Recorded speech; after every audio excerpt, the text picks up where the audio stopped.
Our next presenter today is actually presenting online, and it's Dr. Ben Galton-Fenzi from Ice to Islands, Antarctic Ice Sheet Loss and How It Impacts Sea Level and Australian Climate. Ben studies tipping points of ice sheets and their impacts on sea level. He works with the World Climate Research Program for climate modelling and observations.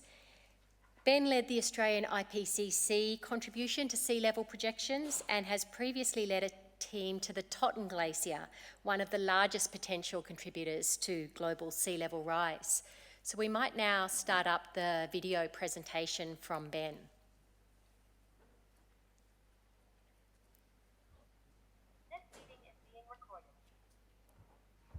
Hello, I'm sorry I couldn't be there with you in person. I'm talking to you from Terralina country in Tasmania. As we enter a new transformative phase of ice sheet research in Australia, this is a great opportunity to talk about how our research is focused on constraining the huge uncertainties of future ice sheet mass loss.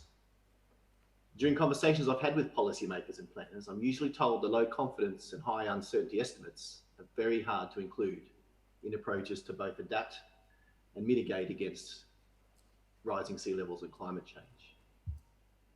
So our approach to obtaining and translating knowledge from the ice sheets must be embedded in a two-way conversation about what Australia needs. This is the concept behind the title of my talk, From Ice to Islands, which is about making sure the knowledge we learn from the work we do in Antarctica is what is needed for Australia and its neighbours.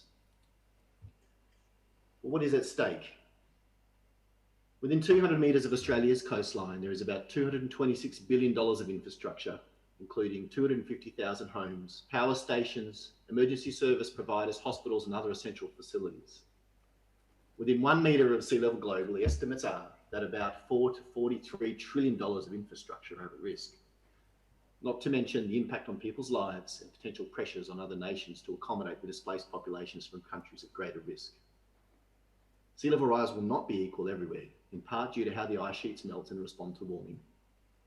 For example, small island nations will be worse off by perhaps 4 to 14 times the global average. The problem with the state of knowledge is about the high uncertainty, the fat tail of future projections. For example, by 2100, about 25 centimetres of sea level is expected from the ice sheets. But this could be up to 4 times higher depending on what are called the medium confidence projections.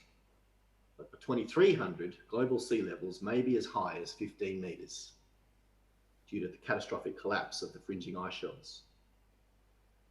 The large uncertainties are, like I just said, to do with how the ice shelves may catastrophically collapse, and if and when ice leads to subglacial basins around Antarctica, which is what this picture shows. All the blue areas here are regions of deep ice, grounded below sea level. And the other uncertainty is the complication in terms of how we expect snowfall to offset the increased ocean-driven melting, particularly around the East Antarctic. With this new phase of ice sheet research and sea level research in Australia, we are focused on constraining the huge uncertainties I've outlined by growing our knowledge through system-wide investigations of the key regions of East Antarctica. The Wilkes Subglacial Basin shown here is a region we think is of high risk and a high priority for future investigation. It contains enough ice that if it was melted and spread out over the global oceans, it would cause sea levels to rise by 5 metres. Our plan is to develop new regional knowledge from fieldwork, including drilling through the ice and instrumenting the ice sheet, by developing new physical understanding, particularly focused on the processes we think are the largest cause of the uncertainty in the future projections, and the development of sustained monitoring of both the ice sheet and the sea level around Antarctica and in the Southern Ocean, so that we can figure out what future path are we on. All of these activities will feed into constraining projections of ice sheet mass loss using new emerging predictive modelling technologies. So I conclude with these following remarks.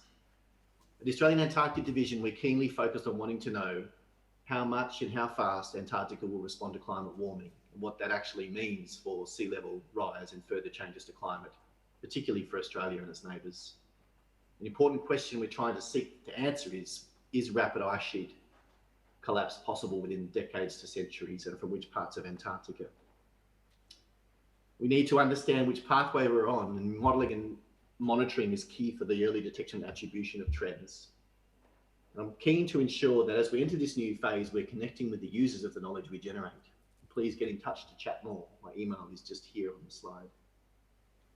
Thanks very much for listening today. I hope you enjoy the rest of the meeting. Goodbye.